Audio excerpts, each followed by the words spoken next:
जय भीम, नमो बुद्धाय. मित्रांनो, डॉक्टर बाबासाहेब आंबेडकर हे भारतीय संविधानाचे शिल्पकार म्हणून प्रसिद्ध आहेत. परंतु ब्रिटिश उपनिवेशी काळात ते व्हाईसरॉयच्या कार्यकारी मंडळात कामगार खात्याचे मंत्री देखील होते. हे किती जणांना माहित आहे? माहित असेल तर कमेंट करा. जुलै 1942 मध्ये व्हाईसरॉयच्या कार्यकारी मंडळात त्यांनी कामगार खात्याची जबाबदारी स्वीकारली. त्या काळातील युद्धात वाढत्या उद्योगांनी कामगारांवर वेढे टाकले होते. अशा वेळी डॉक्टर बाबासाहेब आंबेडकर यांनी कामगारांचे कल्याण आणि हक्क सुनिश्चित करण्यासाठी विविध सुधारणा राबवल्या. तर चला या व्हिडिओमध्ये आपण तपशीलवार या गोष्टींचा आढावा घेऊया. तत्पूर्वी तुम्ही जर नवीन असाल तर चॅनलला सबस्क्राईब करा आणि हा व्हिडिओ इन्फॉर्मेटिव्ह वाटला असेल तरच लाईक करा. तर चला बघूया मित्रांनो, कामगार कायद्यात त्यांनी सुधारणा केल्या. डॉक्टर बाबासाहेब आंबेडकर यांच्या कारकिर्दीतील सर्वात महत्वाचा कामगार म्हणजे कामगार कायद्यामध्ये केलेले बदल आणि नवे विधेयके.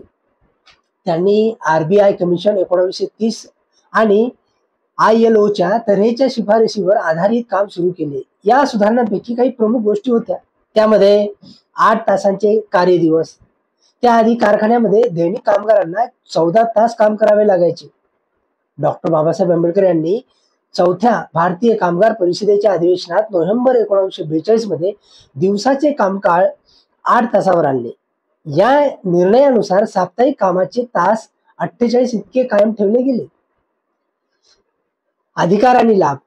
कारखान्यात काम करणाऱ्या कामगारांना काय अधिकार असावेत, लाभ कोणते असावेत याविषयी डॉक्टर बाबासाहेब आंबेडकर यांनी किमान पगाराची हमी देण्यासाठी त्यांनी किमान वेतन विधेयक 1942 मध्ये तयार केले, जे नंतर 1948 मध्ये कायद्यात रूपांतरित झाले.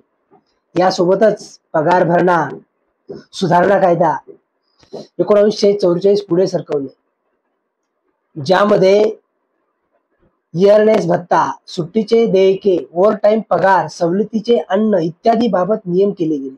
तेव्हा दिवसभर काम करणाऱ्या मजुरांना वार्षिक सुट्ट्या वेतनासह मिळाव्यात असेही त्यांनी प्रस्तावित केले होते. कामगारांना संघटनांचा मान्यता आणि देण्यासाठी आंबेडकरांनी 1943 मध्ये ट्रेड युनियन्स म्हणजे सुधारणा विधेयक आणले. या विधेयकामुळे कामगार संघटनांना अनिवार्य मान्यता देण्याची अट ठेवण्यात आली. त्यांनी ठळकपणे सांगितले की कामगारांना गुंडागिरी वजा इतर आयुक्त पद्धतीने कार्य करण्याचे घटक मान्य नसावेत. 1947 मध्ये प्रख्यात औद्योगिक वाद निवारण कायदा इंडस्ट्रियल डिस्प्यूट ऍक्ट त्यांचेच मसुद्यातून संसदेत आला. स्वतंत्र भारतात तो राज्यसभा पास झाला. त्यापूर्वीच त्यांनी व्हाईसरॉय मंडळात मांडून ठेवले होते. सामाजिक सुरक्षा उपक्रम. युद्ध समाप्तीनंतर घुसखोर कामगारांना आणि भागधारकांना ढकलून कामगारांना संरक्षण मिळावे यासाठी रोजगार कार्यालय एम्प्लॉयमेंट एक्सचेंज स्थापन केली गेली. त्याचबरोबर कर्मचारी राज्य विमा सारख्या आरोग्य विमा योजनांचा प्रस्ताव त्यांनी मांडला.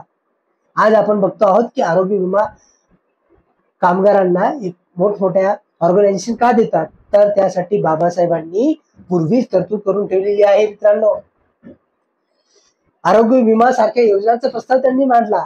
ESI कायदा 1948 मध्ये झाला, पण त्याचा मूळ जो संशोधन आहे, त्याचा मूळ जो गाभा आहे, डॉक्टर बाबासाहेब आंबेडकर यांनी मांडला होता.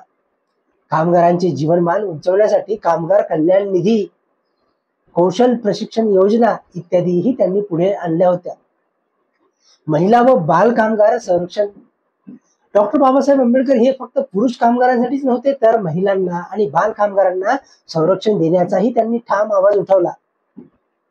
त्यामध्ये प्रसूती लाभ योजना आहे, म्हणजेच काय, प्रसूती लाभ कायदा, मॅटर्निटी बेनिफिट कायद्यात सुधारणा करून गर्भवती कामगार महिलांना विश्रांतीचे हक्क मिळावेत असे त्यांनी स्पष्ट केले.